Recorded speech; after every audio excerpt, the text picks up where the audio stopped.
अब हम बाजार के वर्गीकरण के बारे में पढ़ने जा रहे हैं। बाजार का वर्गीकरण आज जो पढ़ेंगे इस कक्षा में वह है बाजार के वर्गीकरण का जो आधार है वो प्रतियोगिता के आधार पर हम पूरे बाजार को कितने भाग में बांटते हैं। तो देखो आप देखेंगे कि हम प्रतियोगिता के आधार पर मुख्य रूप से पूरे बाजार को 3 महत्वपूर्ण भाग में बांटते हैं। पहला है पूर्ण प्रतियोगिता, दूसरा एकाधिकार और तीसरा होता है अपूर्ण प्रतियोगिता, जिसको कुछ लोग एकाधिकृत प्रतियोगिता से समान मानते हैं।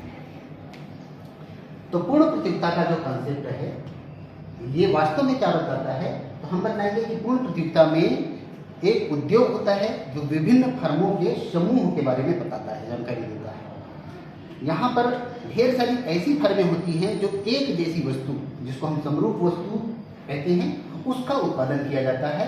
इसमें वास्तव में क्या होता है कि जैसे मैंने एग्जाम्पल यहाँ पर देने की कोशिश की है कि सपोज हम साबुन उद्योग की बात कर रहे हैं। साबुन उद्योग या सोप इंडस्ट्री में 3 फर्में हैं, FLL, FLB एंड FNY। ये तीनों कंपनी ही मान लीजिए सेम वस्तु का अगर प्रोडक्शन करती हैं, है ना। अगर मैं इंडस्ट्री के माध्यम से इनको क्या करता हूँ, सुपरविजन के माध्यम से बतलाता हूँ कि आप एक निश्चित वस्तु का उत्पादन करें जिसका नाम आप सोप का ये दे देंगे, क्योंकि मैंने तीनों कंपनी के जो नाम हैं उसके आधार पर एक नए सोप का निर्माण किया हुआ है। उसका थोड़ा सा मैंने लोगो बना दिया है, उसके कलर को मैंने डिफाइन कर दिया है, उसके वेट को मैंने डिफाइन कर दिया है, उसकी प्राइस भी मेरे द्वारा निर्धारित की हुई। मैं कौन हूँ? इंडस्ट्री। तो प्राइस का डिटर्मिनेशन कौन करता है, निर्धारण कौन करता है? तो इंडस्ट्री, और फर्में उसको स्वीकार करती हैं।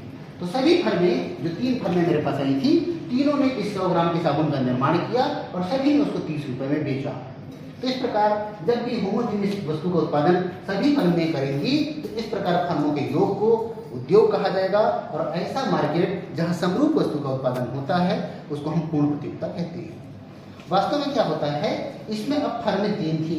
हो सकता है इन 3 फर्मों में फर्म नंबर 1 की कास्ट जो है वो चूंकि कुशल फर्म थी, वो 20 रुपए में उस सूप को बना लेती है, ठीक है, और बेच कितने में रही है? 30 रुपए में। तो इसका मतलब क्या हुआ, उसको फायदा हुआ कि नहीं? तो हो गई बिल्कुल, प्रति साबुन उसको 10 रुपए का प्रॉफिट हुआ, ठीक है। इस प्रॉफिट को चूंकि क्या है, ये उसकी कास्ट है, ये इसकी रेवेन्यू है, ठीक है। तो चूंकि कास्ट से रेवेन्यू ज्यादा है, इसका मतलब उसको क्या हुआ, 10 रुपए लाभ हुआ। और ऐसी स्थिति कहलाती है असामान्य लाभ की स्थिति। असामान्य एबनॉर्मल प्रॉफिट, है ना, यानी जितना प्रॉफिट होना है उससे भी ज्यादा उसको प्रॉफिट हुआ, एबनॉर्मल प्रॉफिट। कंपनी नंबर 2 जिसकी बात करता हूं, उसकी कास्ट 30 रुपए आई और उसको बेचा कितने में? 30 रुपए में बेचा। तो आप देखेंगे कि उसकी कास्ट और रेवेन्यू इक्वल है। तो ऐसी फर्में, यानी फर्म जो 2 है, वो बताओगे कि उसको लाभ कितना हुआ? 30 - 30 इक्वल टू 0 रुपीज। तो 0 रुपीज हुआ, यानी शून्य लाभ की स्थिति उसको मिल रहा है। शून्य लाभ की स्थिति, शून्य लाभ को हम सामान्य लाभ भी कहते हैं। शून्य लाभ कहेंगे या सामान्य लाभ कहेंगे। फर्म 3 जो 35 रुपए उसकी कास्ट आ रही थी और वो बेच रहा है साबुन 30 रुपए में, तो हम कहेंगे सबसे अकुशल फर्म जो है वो फर्म तीसरे नंबर की होगी, जो 30 रुपए उसको कास्ट आ रही है और बेचना उसको 30 रुपए में पड़ रहा है, क्योंकि इस साबुन के मूल्य का निर्धारण इंडस्ट्री ने किया है। तो ऐसी कंडीशन में देखेंगे कि 35 और 30 की बेस पे जो उसका अंतर आ रहा है वो -5 रुपए, यानी उसको 5 रुपए क्या हो रहा है, घाटा हो रहा है। तो ये हम कहेंगे ये कंडीशन क्या है, हानि की होगी, तो हानि की स्थिति। इस प्रकार मैं बता रहा हूं यहाँ पर कि 3 फर्में थी, तीनों की कास्ट के बेस पे हमने देखा कि कब कोई फर्म असामान्य लाभ प्राप्त करेगी, तो कहोगे जब कास्ट की तुलना में रेवेन्यू अधिक प्राप्त होता है, तो ऐसे फर्मों को असामान्य लाभ मिलता है। जब किसी कंपनी या किसी फर्म की जो कास्ट है और रेवेन्यू दोनों इक्वल होती है, तो हम इसको शून्य लाभ की स्थिति या फिर हम सामान्य लाभ की स्थिति कहते हैं। तीसरी स्थिति, तीसरी जो फर्म थी जिसकी कास्ट ज्यादा आ रही थी, रेवेन्यू कम थी, इसलिए उसको -5 रुपीज का प्रॉफिट हो रहा था। तो प्रॉफिट -5 बोलूं या 5 रुपए लॉस की कंडीशन कहता हूं, यह हानि की स्थिति है।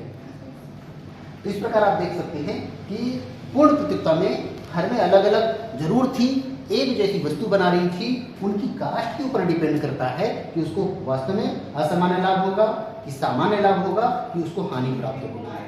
ठीक है, इस प्रकार पर को देखना है कि चूंकि यहाँ पर सभी फर्में कैसे कर रही हैं, एक जैसी वस्तु का उत्पादन कर रही हैं और पूर्ण रूप से उद्योग के द्वारा, इंडस्ट्री के द्वारा इनके मूल्य का निर्धारण होता है और वो उद्योग क्या ही कहना मानती है फर्में।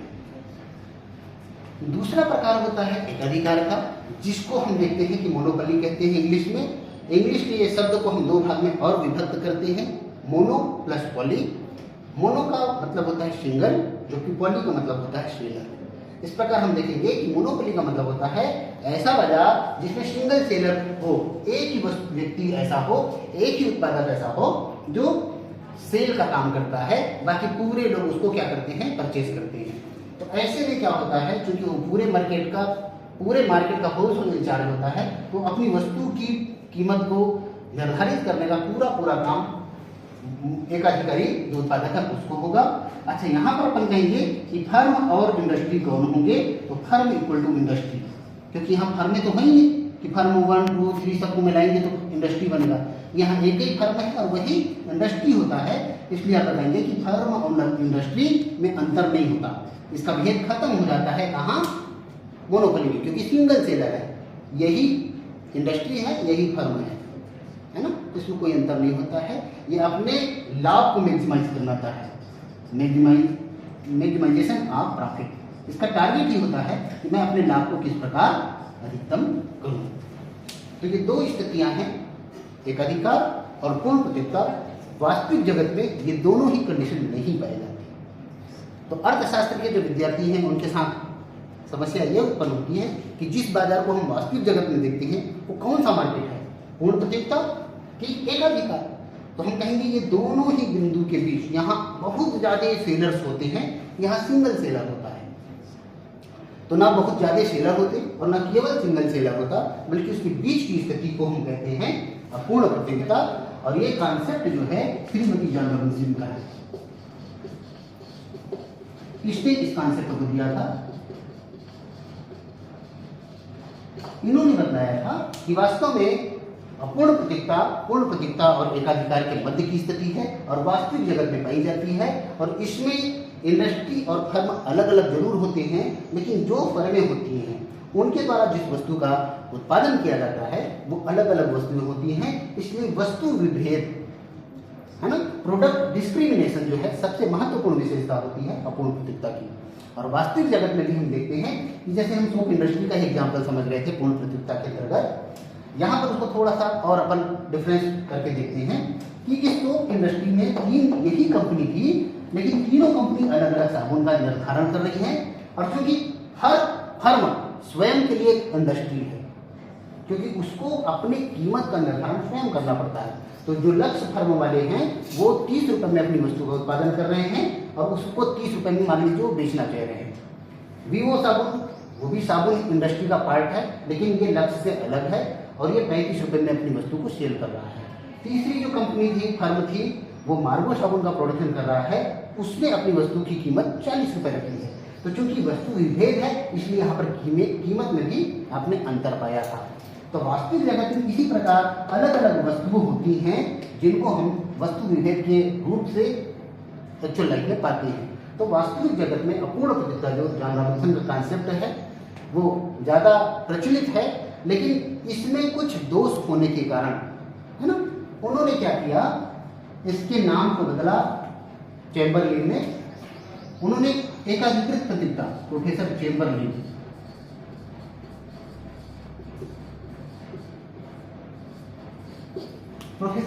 ने क्या किया, उन्होंने कहा कि इंडस्ट्री तो हो ही नहीं सकता।